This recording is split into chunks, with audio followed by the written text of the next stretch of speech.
नमस्कार, live cities की night bulletin दिन भर बिहार में आपका स्वागत है। मैं हूं आपके साथ प्रीति झा। खबरों की शुरुआत करेंगे, लेकिन उससे पहले एक नजर डालते हैं आज की सुर्खियों पर। के पाठक के नीतीश कुमार ने कर दी विदाई, जाएंगे दिल्ली। सदन में अपराध नियंत्रण विधेयक 2024 पारित, माफियाओं की खैर नहीं। बजट सत्र खत्म होते ही विदेश जाएंगे नीतीश। विधायकों की टूट पर बोले तेजस्वी, सबका हिसाब करेंगे। पाला बदलने वाले आरजेडी विधायकों को राबड़ी देवी ने कहा बेशरम। राबड़ी देवी के बयान पर विजय सिन्हा का पलटवार। विधान परिषद में के पाठक पर एक्शन की मांग पर बोले शिक्षा मंत्री। आरा कोर्ट के बाहर फायरिंग। बेतिया में नाव पलटने से 2 की मौत। पटना में 1 दर्जन से अधिक केस मिले। और अब खबरें विस्तार से।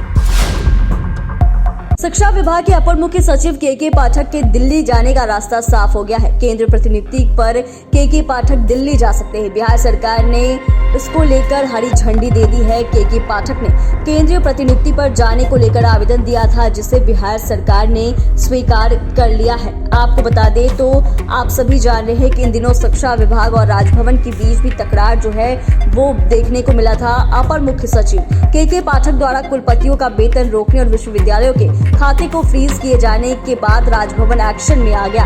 राज्यपाल राजेंद्र विश्वनाथ अर्लेकर ने आगामी 3 मार्च को सभी विश्वविद्यालय के कुलपतियों की बैठक बुलाई है।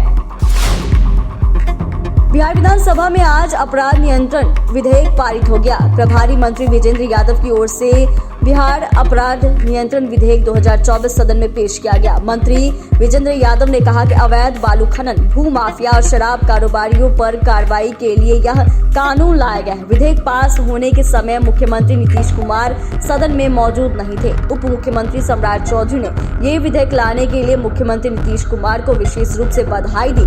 सम्राट चौधरी ने कहा कि बालू माफिया, शराब माफिया, भू माफिया के सिंडिकेट को समाप्त करने के लिए कानून लाया गया है। बिहार विधानमंडल का बजट सत्र कल यानी 1 मार्च को समाप्त हो जाएगा। बजट सत्र के खत्म होते ही मुख्यमंत्री नीतीश कुमार विदेश दौरे पर रवाना हो जाएंगे। विदेश दौरे से पहले मुख्यमंत्री पटना स्थित पासपोर्ट कार्यालय पहुंचे और अपने पासपोर्ट का रिन्यूअल कराया है। मुख्यमंत्री के साथ एक प्रतिनिधि मंडल भी रहेगा। नीतीश कुमार बजट सत्र के बाद 6 दिवसीय दौरे पर यूरोप जाएंगे। मुख्यमंत्री आगामी 4 मार्च से लेकर 10 मार्च तक यूरोप की यात्रा पर रहेंगे।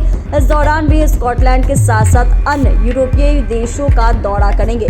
मुख्यमंत्री यूके में आधुनिक तरीके से बन रहे साइंस सिटी का भी जायजा लेंगे। तेजस्वी की जनविश्वास यात्रा मधेपुरा पहुंची, जहां उन्होंने विशाल जनसभा को संबोधित किया। मीडिया से बातचीत के दौरान तेजस्वी ने विधायकों के टूटने के सवाल पर कहा कि सही समय पर सबको जवाब दिया जाएगा। तेजस्वी ने कहा कि अभी मेरा पूरा ध्यान यात्रा पर है, सही समय आने दीजिए, सबको जवाब देंगे। हम लोगों को किसी बात की चिंता नहीं है। जनता हमारी मालिक है और वह हमारे साथ है। 17 महीने में जो हमने बिहार के विकास के लिए काम किया है, उसे जनता के बीच रख रहे हैं। बिहार की सरकार में स्थिरता नहीं है और सरकार जब तक स्थिर नहीं रहेगी, विकास संभव नहीं है। आरजेडी और कांग्रेस विधायकों के दल बदलने को लेकर बिहार में सियासत तेज होती जा रही है। पूर्व मुख्यमंत्री राबड़ी देवी ने दल बदलने वाले विधायकों पर जमकर निशाना साधा। उन्होंने कहा कि 10-20 करोड़ के लिए आरजेडी विधायकों ने अपना ईमान बेच दिया है। उन्होंने चुनौती देते हुए कहा कि हिम्मत है तो इस्तीफा देकर जाएं। साथ ही बीजेपी पर करारा हमला बोला है। उन्होंने कहा कि बीजेपी विधायकों को खरीद रही है। सभी विधायक 10-20 करोड़ लेकर बीजेपी में जा रहा है। पैसे का खेल जो बीजेपी कर रही है वो कहीं से ठीक नहीं है। राबड़ी देवी के बयान पर डिप्टी सीएम विजय सिन्हा ने बड़ी बात कह दी। उन्होंने विधायकों की खरीद फरोख्त के आरोपों पर आरजेडी पर पलटवार किया। विजय सिन्हा ने कहा कि पीएम नरेंद्र मोदी और सीएम नीतीश कुमार का मानना है कि देश राज्य में सुशासन स्थापित हो। इसको लेकर पीएम सीएम लगातार काम भी करते रहे हैं। वहीं बिहार में अपराध और अपराधियों पर नकेल कसने के लिए नए कानून को लेकर कहा कि राज्य में सुशासन स्थापित करने की दशा में ये कानून मील का पत्थर साबित होगा। निश्चित तौर पर अपराधियों पर नकल कसेगी।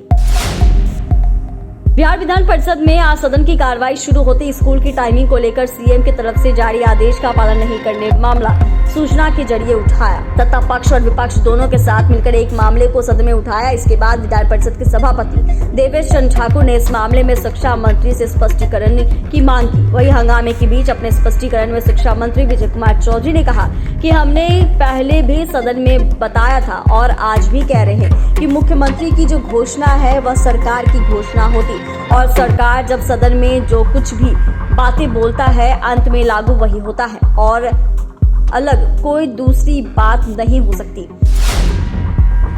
आरा सिविल कोर्ट में अपराधियों ने पेशी के लिए आए एक बुजुर्ग को गोली मार दी। जानकारी के मुताबिक घायल बुजुर्ग उद्वंत नगर थाना क्षेत्र के बेलाउर गांव के गोपाल चौधरी हैं, जो पूर्व में एक हत्या मामले में नामजद आरोपी हैं। बताया जाता है कि कोर्ट में केस की तारीख के दौरान वो सिविल कोर्ट आए हुए थे। उसी दौरान अचानक उन पर ताबड़तोड़ फायरिंग की गई। वहीं मौके पर भोजपुर एसपी सहित बड़ी संख्या में पुलिस बल मौजूद है और मामले की छानबीन में जुटे हैं। बेतिया में नाव डूबने से 2 नाबालिग किशोरियों की मौत हो गई। वहीं 3 किशोरियों को ग्रामीणों के सहयोग से बचा लिया गया। बताया जा रहा है कि नाव पर 5 किशोरी सवार होकर घास काटने के लिए गई थी, तभी अचानक नाव पलट गई, जिससे 2 किशोरी की मौके पर मौत हो गई, जबकि 3 को ग्रामीणों के सहयोग से बचा लिया गया। ये नाव हादसा बैरिया थाना अंतर्गत बलुआ में हुआ। पुलिस ने बताया कि काफी खोजबीन के बाद दोनों बच्चियों के शव को बाहर निकालकर पोस्टमार्टम के लिए बेतिया GMCH भेजा गया।